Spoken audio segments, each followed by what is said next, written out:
Hello, Gunta Lazdane. You're from Latvia, part of the European Sexual Medicine Network.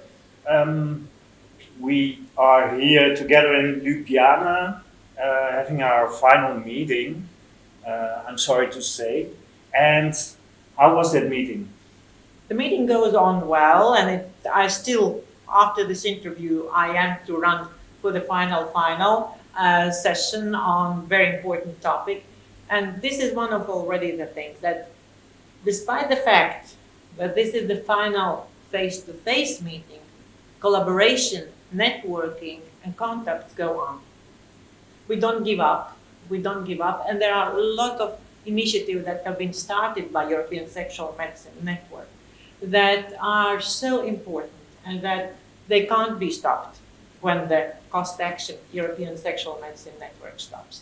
So we have made the basis, so now we are to further build the skyscraper. And you have been involved in the in the cost action of the European Sexual Medicine Network from the beginning. Not really, and here I can say thank you very much to my previous work in World Health Organization. I was the regional advisor for sexual reproductive health in a regional office for Europe of WHO. And as such, I was very actively involved in developing of the action plan on sexual reproductive health. And then European Sexual Medicine Network invited me to give a talk on my experience. In Salzburg? I was online because at that moment I was on already retired, but I was on a duty travel to Kyrgyzstan. So that's why I made my talk online. However, I received a lot of compliments and interest after my talk, and after the communication with Mariana, with some other colleagues that I knew already from my previous experience, they invited me to join. And you were involved in the Delphi study? Yes, of course. I was in Delphi study, and I have been involved in 2 other working groups. And what was it about, the Delphi study? The Delphi study was about the gaps in research in sexual medicine. And with my experience with 53 member states of World Health Organization in the European region, that of course sexual health was, let's say, not the priority, but still was there. So I was quite a good person to answer Delphi from the regional perspective, as well as, of course, from my country's perspective. How would you place the 4 years the European Sexual Medicine Network these past 4 years in the long development of sexual medicine that you have seen in the last decades, in your own experience?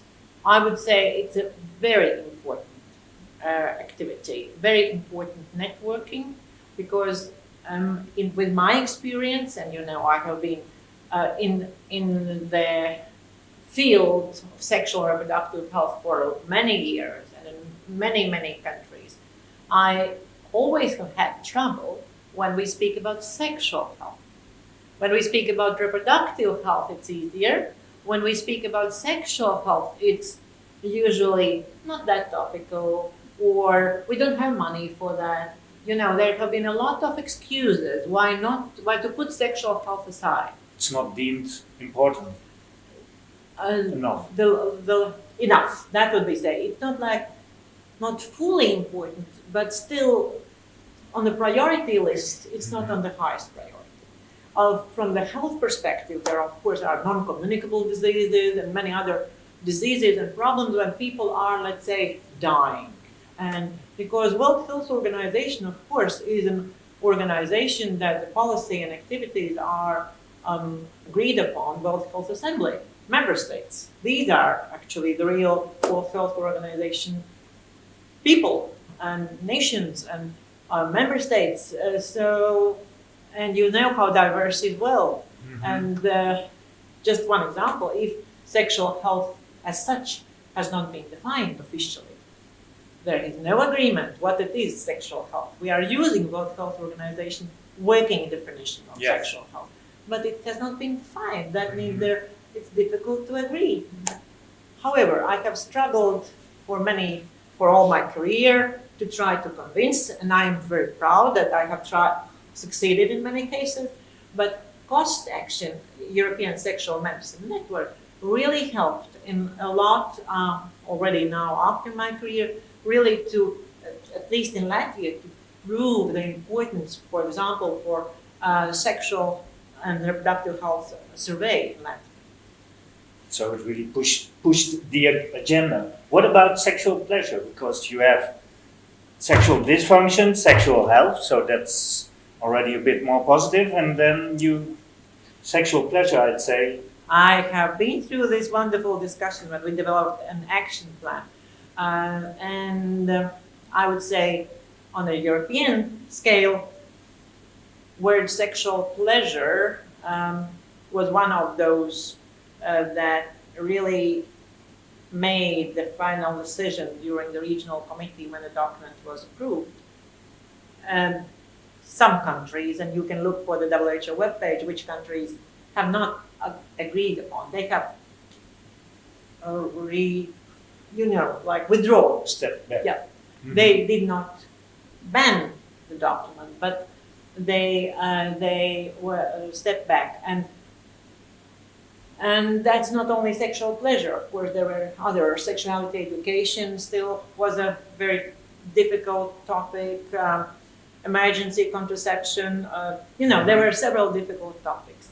At the same time, there was such a strong support regarding to change sexual health from just ill health or prevention of sexual ill health, including HIV, sexually transmitted infections, or sexual violence, to sexual pleasure and well-being. Mm-hmm. So there is also this two groups of and many countries, including the Netherlands and including Scandinavian countries, were very strong supporters to go for this other sides to really have the sexual pleasure mentioned there at least. So I'm happy to say that in the regional action plan, sexual pleasure is mentioned, Mm-hmm. and satisfaction and pleasure, and it's also in many definitions and explanations, but it should be pleasurable, but it's still not in all countries easy acceptable, and as you know, for policymakers, including financial Mm-hmm. institutions, not easy to explain.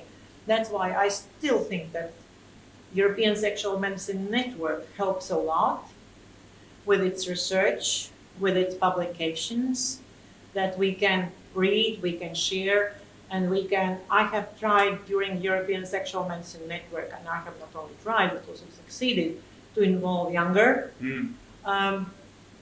forces, younger medical doctors, younger public health people from my own country.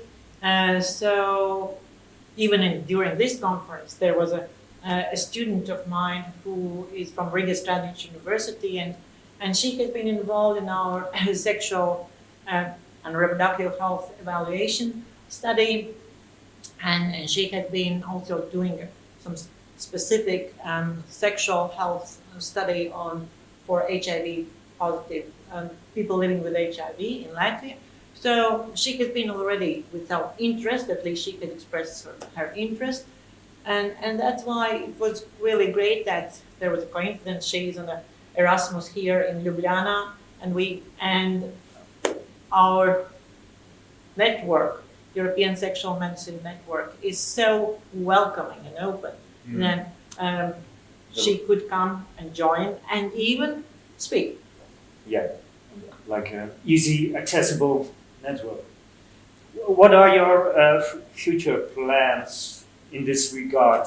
Because the network is stopping, you are continuing with some subgroups, I would say. Yes, and I think that one of the several subgroups I'm continuing with, and I really hope that it will not stop with ESMN stopping. We go on. The results of the sexual and reproductive health survey in Latvia will be published and discussed in a conference late this year, November, when this network will be over. So I really hope that, well, if not coming to Riga, then at least online, there will be some international collaboration that I really don't want to have the results of that survey just to stay in a report. You know, these results should work, should influence the future actions, and for that, in a small country like Latvia we don't always have full expertise. That's why it's great to have the network. Yes. And to know whom to ask for help or whom to ask for advice.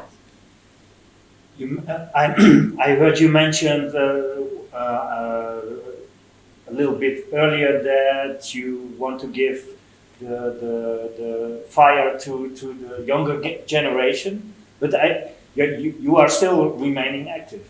Also, yes, I am still working as a professor in the Riga Students University. You had this honor to visit as member of ESMN. So you see, all world goes round, and several activities are still going on as a follow-up of what the activity that was the training school on piloting undergraduate curriculum in sexual medicine in Latvia.